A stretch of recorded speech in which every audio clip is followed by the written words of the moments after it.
여러분, 선한 사마리아인, 보통 이제 우리가 선한 사마리아인의 비유라고 얘기하죠.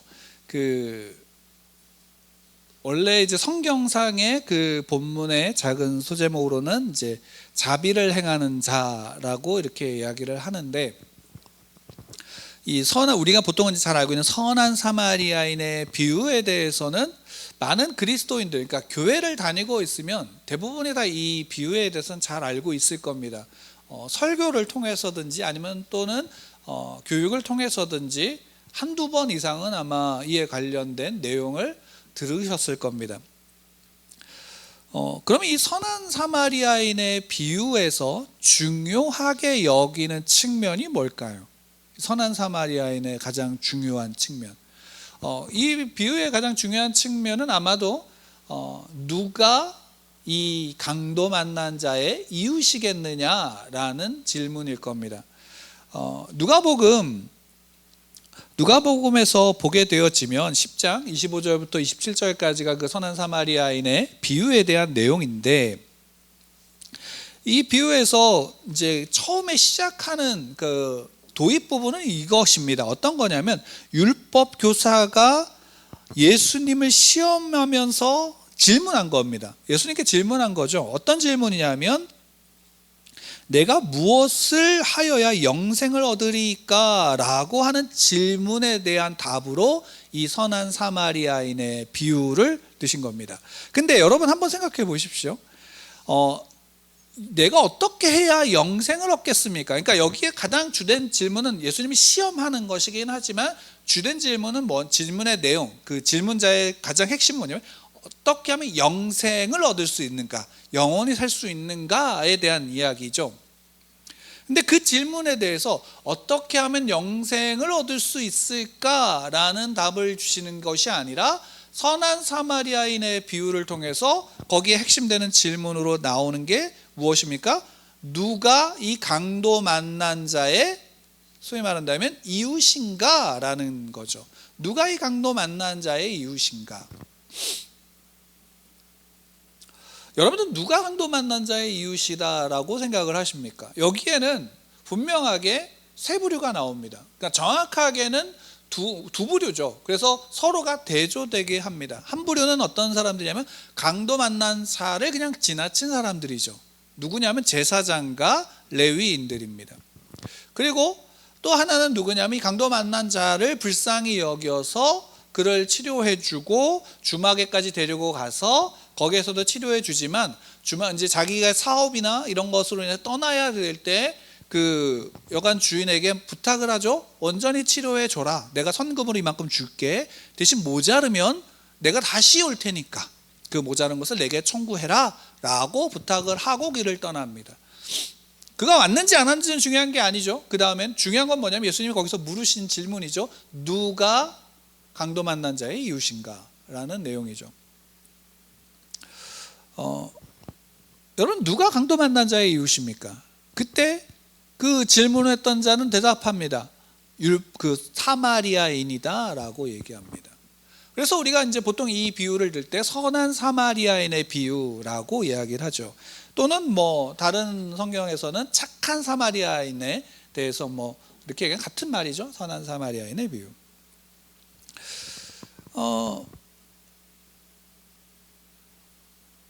여기에서 우리가 이제 아마 이거에 대한 설교를 들으시거나 또 어떤 교육을 받으시거나 하실 때 그 내용 속에서는 아마 이런 내용도 아마 들으셨을 겁니다. 강도 만난 자를 왜 제사장과 레위인은 그냥 지나쳤을까라는 거죠. 왜 지나쳤을까? 그 이야기 들으셨죠? 그러니까 뭐냐면, 이 제사장에게 있어서 가장 중요한 본질의 업무는 뭡니까? 제사를 드리는 거예요. 레위인에게 있어서 가장 중요한 본질의 업무는 뭡니까?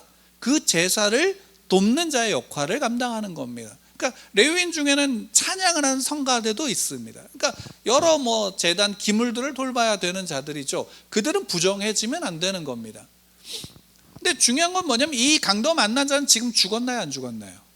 안 죽었어요. 안 죽었는데 어쨌든 그래도 먼 데서 보일 때는 어떠한가 하면, 죽을 것 같은 상황이기에 그들을 만지면, 시체를 만지면 부정해지면 안 되는 그들은 그냥 지나갈 수밖에 없었다라는 식의 얘기도 하게 되어집니다. 틀린 말은 아니죠.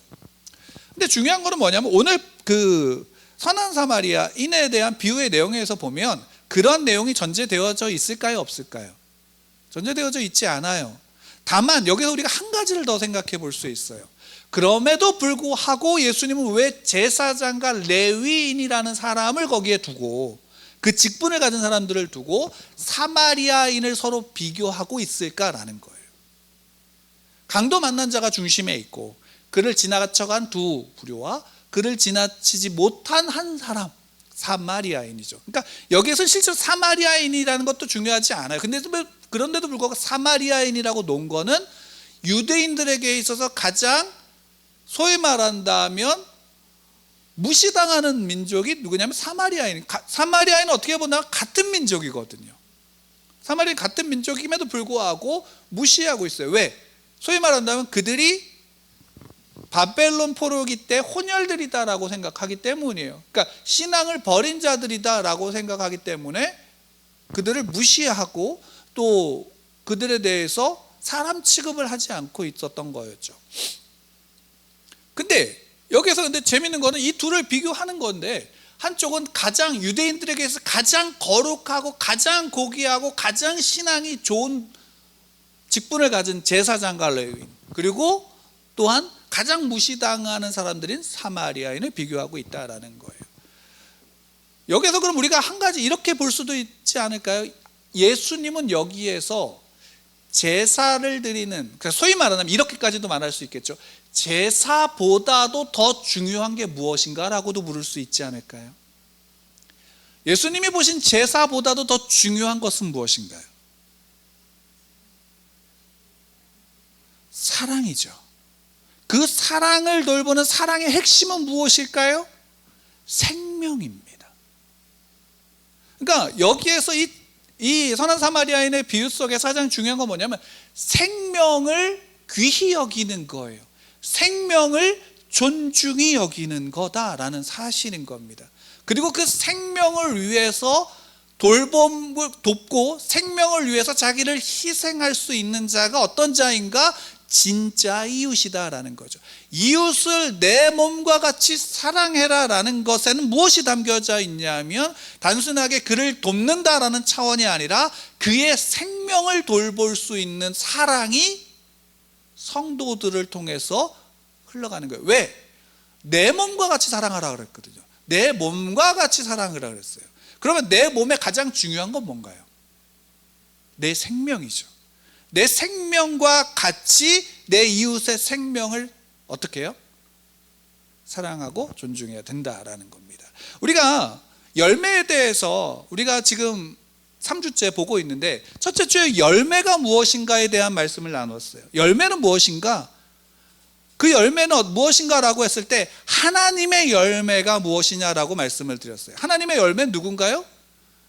여러분이에요. 하나님의 생명, 하나님의 형상과 모양을 둔 그 사람이 하나님의 열매이고, 또한 사람만이 아니라 하나님이 창조하신 모든 세계 우주 만물이 다 하나님의 열매인 거죠. 다만 그 하나님의 생명의 열매를 담은 인간은 하나님을 대신해서 하나님의 형상과 모양을 가지고 통치할 수 있고 다스릴 수 있고 정복할 수 있는 자들이 되어지는 거예요. 왜? 하나님의 통치가 사람을 통해서 하나님의 생명이 담겨진 모든 우주 만물 자연을 속에 증거되어지고 다스려져야 되기 때문인 겁니다. 그래서 여러분 그리스도인들은, 모든 그리스도는 하나님의 뭐가 되냐면 열매가 되어지는 겁니다. 여러분 하나님의 열매인 거죠. 근데 왜 사람은 그 생명의 열매, 하나님의 열매였음에도 불구하고 열매가 되지 못했는가? 왜 사망 가운데 거할 수밖에 없는가? 왜 사망의 아래, 사망의 종로로 사는 존재가 되어졌는가? 라고 한다면 창세기 3장에서 그것은 분명하게 우리에게 제시하죠. 죄 때문이다라는 겁니다. 그럼 죄 때문에 무엇인가? 그럼 죄 때문에 나타난 사망이 무엇인가? 라고 할 때는 분명합니다.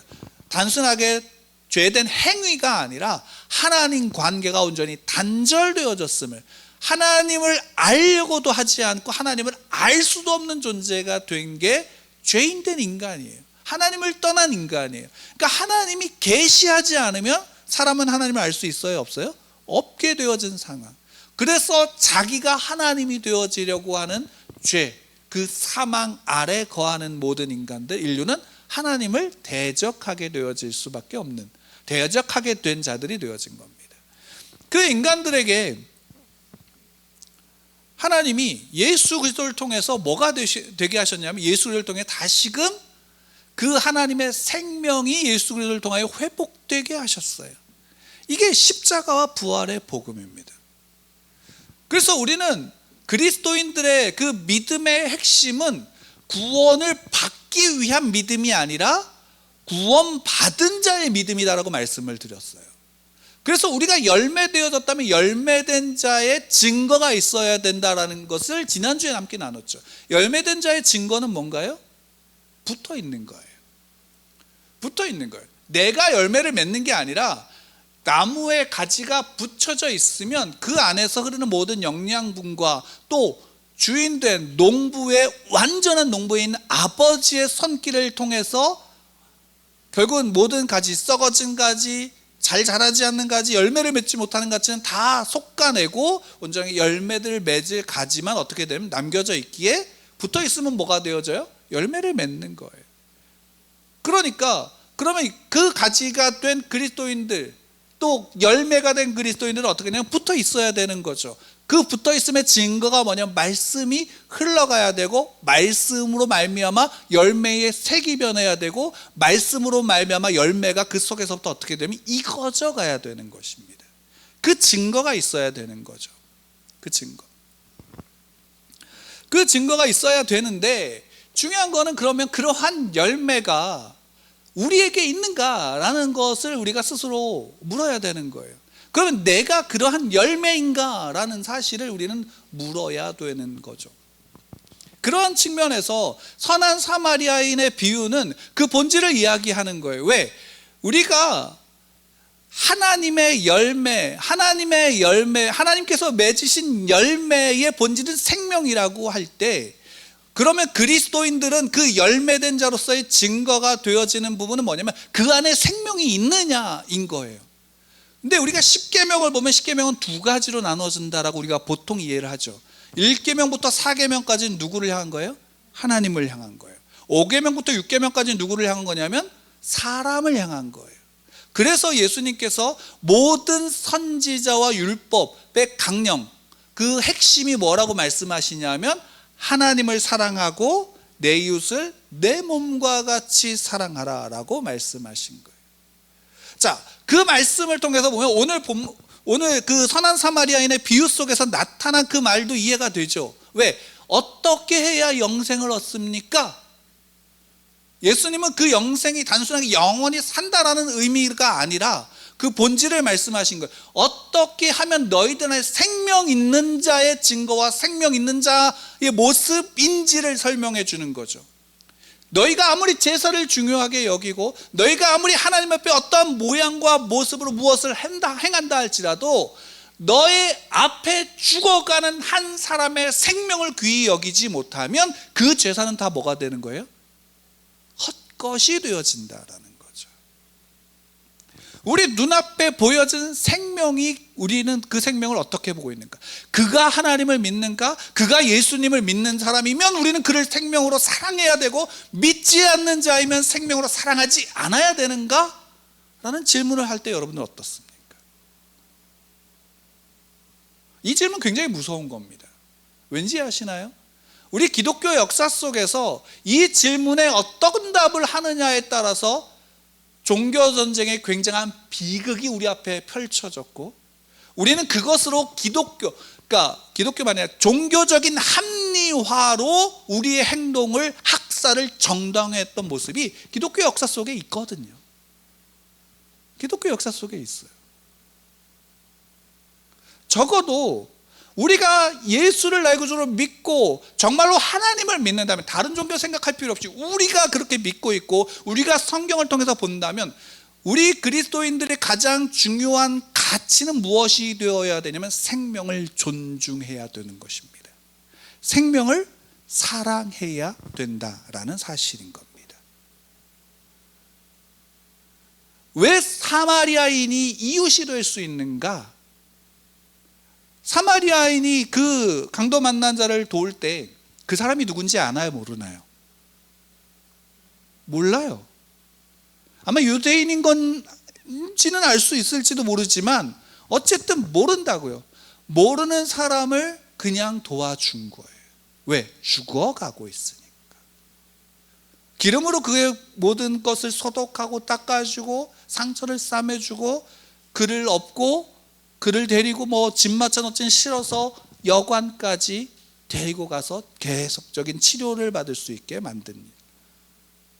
여기에서 우리가 양과 염소의 비유를 한번 보세요. 그 마지막 심판 때 보자 앞에서 갈라지는데 양과 염소로 나눠져요. 그 비유로 나와요. 그러면서 이야기하죠. 그 심판 앞에서 너는 내게 내가 목마를 때 물을 주었어. 너는 내가 배고플 때 먹을 것을 줬어. 추울 때 따뜻하게 할 수 있도록 도와줬어. 근데 이것을 양쪽으로 이야기하지만 한쪽은 했고 한쪽은 하지 않았어요. 근데 둘 다 똑같은 데다 보면 내가 언제 그렇게 했습니까? 내가 언제 그렇게 하지 않았습니까? 거기에서 예수님이 말씀하시는 게 뭐예요? 지극히 작은 자 하나에게 한 것이 내게 한 것이다 라고 말씀하시죠. 그러니까 우리가 행하는 삶의 모든 것 속에서 우리는 다 알아요. 이거는 믿음이 없어도 모든 사람들은 다 알아요. 생명은 적어도 사람이 사람의 생명을 존중해야 되나요? 안 해야 되나요? 해야 되는 거예요. 적어도 사람이 사람의 생명을 존중해야 되는 거예요. 적어도 사람이 사람의 목숨을 해하면 안 되는 거예요. 더군다나 우리가 하나님을 믿는다면 하나님께서 자신의 형상과 모양대로 창조한 사람에 대해서는 적어도 그 생명을 사랑할 수 있는 것이 누가 되냐면 그리스도인이 되어야 된다라는 사실입니다. 예수님께서 이 포도나무의 비유 속에서도 오늘 읽은 본문 속에서도 마찬가지예요. 계속적으로 예수님 말씀하시는 것이 뭐예요? 너가 붙어 있으면 열매를 맺는다 라고 하는데 결국에 그 마지막에 분명하게 우리에게 말씀하시는 것은 무엇이냐면 13절이죠. 13절 말씀 함께 같이 읽을까요? 13절 말씀 읽겠습니다. 시작. 사람이 친구를 위하여 자기 목숨을 버리는 이보다 더 큰 사랑이 없나니. 그러니까 실제로 예수님은 어떠하셨어요? 우리를 위해서 생명을 주셨죠. 우리를 위해서 당신의 생명을 주신 거예요. 그거보다 더 큰 사랑이 없다라고 하면서 그 사랑을 어떻게 하냐? 그 앞에서 요한복음 15장 1절부터 쭉 읽어보면 그 결국에는 어떻게 하냐면 결국 너희도 어떻게 하라고 하는 거예요? 너희도 그와 같이 하라라고 말씀하시는 거예요. 계명을 지키고 그 계명대로 살아가는 것, 하나님을 사랑하는 자, 하나님을 사랑하기 때문에 이웃을 내 옆에 있는 자를 말씀을 지킴으로 말미암아 무엇이 나타나냐면 그 사랑이 하나님의 사랑이 흘러서 성도를 말미암아 드러나고 보여지고 나타나야 되는 거예요. 중요한 것은 그것에 대해서 대가를 생각하나요? 안 하나요? 대가를 생각하지 않아요. 예수님은 우리를 위해서 죽으신 것, 나를 위해서 죽으심에 대한 대가를 바라시나요? 예수님은 우리가 나를 위해서 죽으셔서 나를 구원해 주셨다라는 것 때문에 우리에게 어떤 대가를 바라시나요? 여러분, 그런다면 우리의 구원은 행위의 구원이 되어지는 거예요. 근데 성경은 우리에게 분명하게 얘기하는 건 우리에게 믿음으로 은혜로 구원을 받는다라는 것은 대가를 원하지 않는 거예요.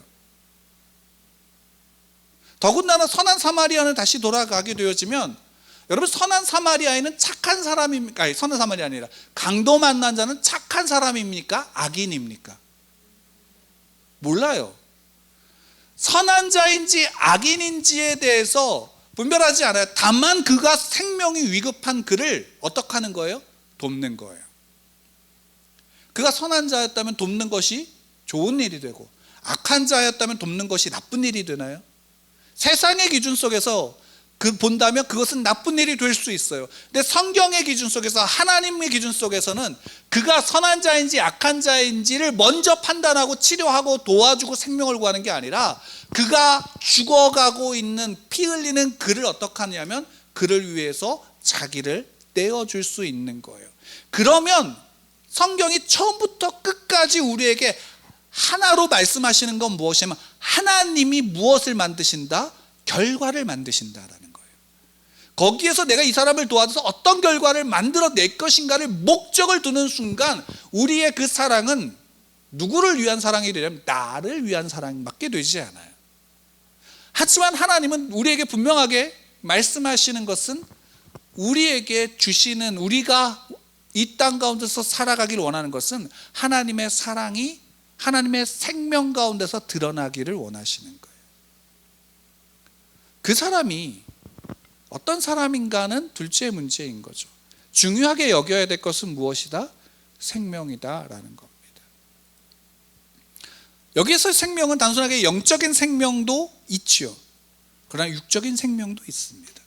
물론 그리스도인들에게 있어서는 우리는 생명을 귀한 것으로 여기지 않습니다. 왜일까요? 우린 육적인 생명을 귀한 것으로 여기지 않아요. 왜냐하면 우리는 죽으면 누구의 앞으로 가냐면 하나님 앞으로 간다라는 믿음이 있고 구원받았다라는 믿음이 있기 때문에 성도들은 그 믿음 속에서 자기의 생명을 사랑하는 자를 위해서 충분히 내어놓을 수 있게 되어진다라는 것, 예수님이 그렇게 하셨다라는 사실을 우리에게 말씀하고 있는 겁니다.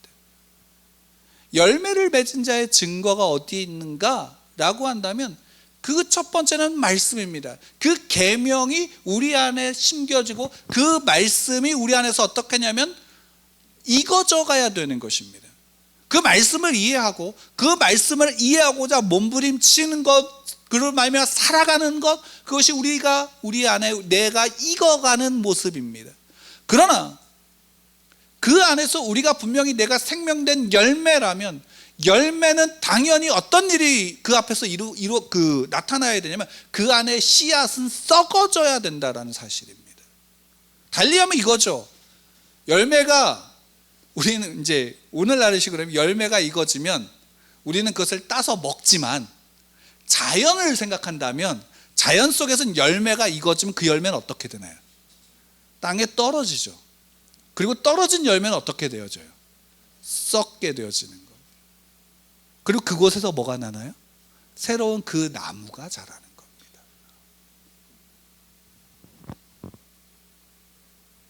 우리의 삶이, 그리스도인들의 삶이 어떤 삶인가를 한번 보십시오. 우리가 익어지고 향기로워지고 보기에 보함직도 하고 먹음직도 하고 지혜롭게 할 만큼 탐스럽게 되어진 그 모습을 바라나요? 예, 그 모습이 어느 한순간 분명히 드러나게 되어질 겁니다. 그리고 그 모습 그 자체가 성도의 모습일 겁니다. 근데 여러분, 근데 그것만 있지 않다라는 사실을 우리는 분명히 기억해야 합니다.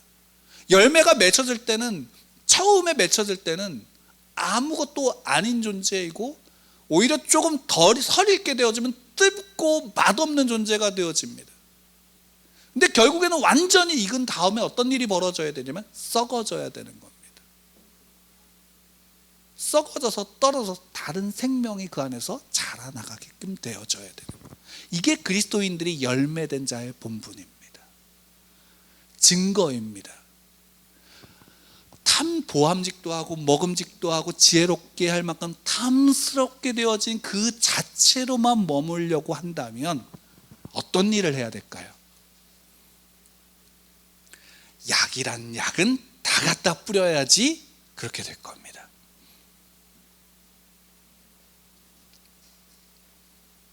그렇지 않나요? 근데 그리스도인들의 유일한 약은 누가 되냐면 나무 그 자체입니다.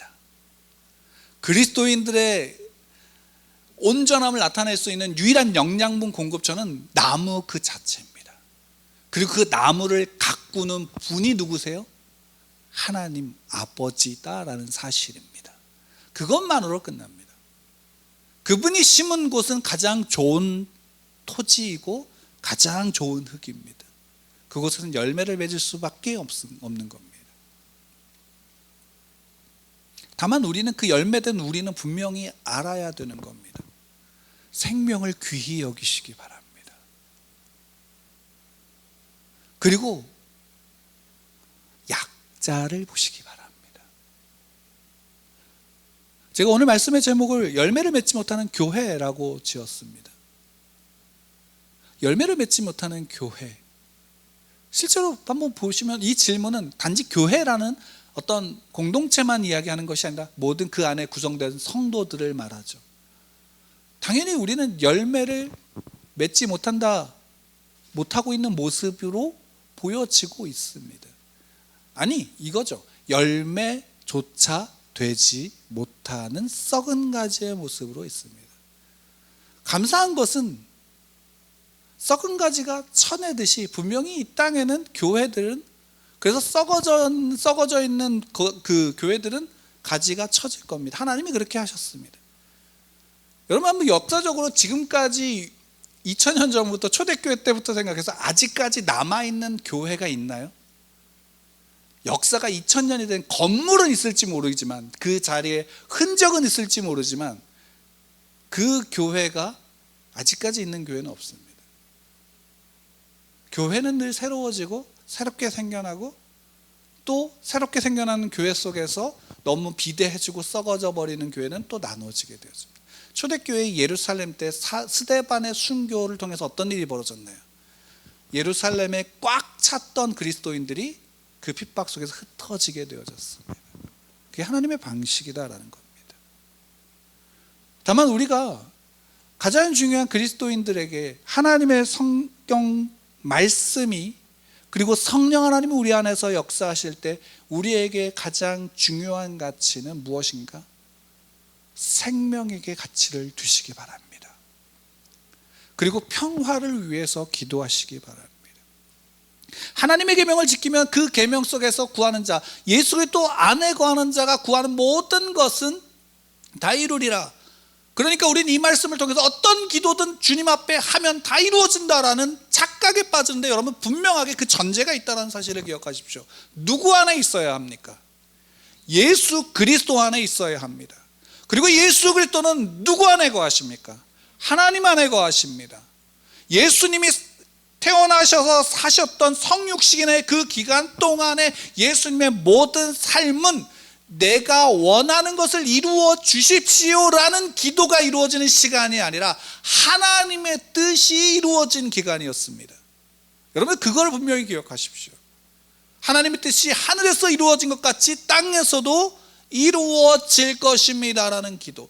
우리의 뜻과 우리의 마음의 중심의 모든 것이 하나님의 뜻, 하나님의 말씀 가운데 함께 해야 합니다. 물론 그 가운데 우리가 구하는 우리 개인적인 문제에 대한 기도는 그럼 하지 말아야 되는가? 라고 한다면 아니요, 하셔야지요. 그것을 구하십시오. 질병이 있으면 낫기를 기도하시고요, 누군가가 아프다면 요청하십시오. 기도해 주십시오. 이 질병이 낫게 해달라고 기도하도록 기도를 요청하십시오. 가난함에 거한다면 이 가난함에서 벗어날 수 있도록 도와달라고 기도하십시오. 그리고 그것을 같이 기도해달라고 요청하십시오. 그러나 그 결과에 대해서는 주께 맡기는 믿음이 우리 안에 더욱더 커질 수 있도록 기도하시기 바랍니다. 이게 겟세마네 동산에서 예수님의 기도 아닌가요? 이 잔을 내게서 돌려주십시오. 그러나 내 원대로 마옵시고 아버지의 원대로 하옵소서. 왜 우리는 그분의 기도는, 그 기도에 대한 모범은 보지 않고 우리가 생각한 내가 원하는 기도의 모범으로만 보려고 하는가요? 오늘날 교회가 열매를 맺지 못하고 열매가 되지 못한 교회들의 모습, 성도들의 모습은 그와 같은 거 아닌가요?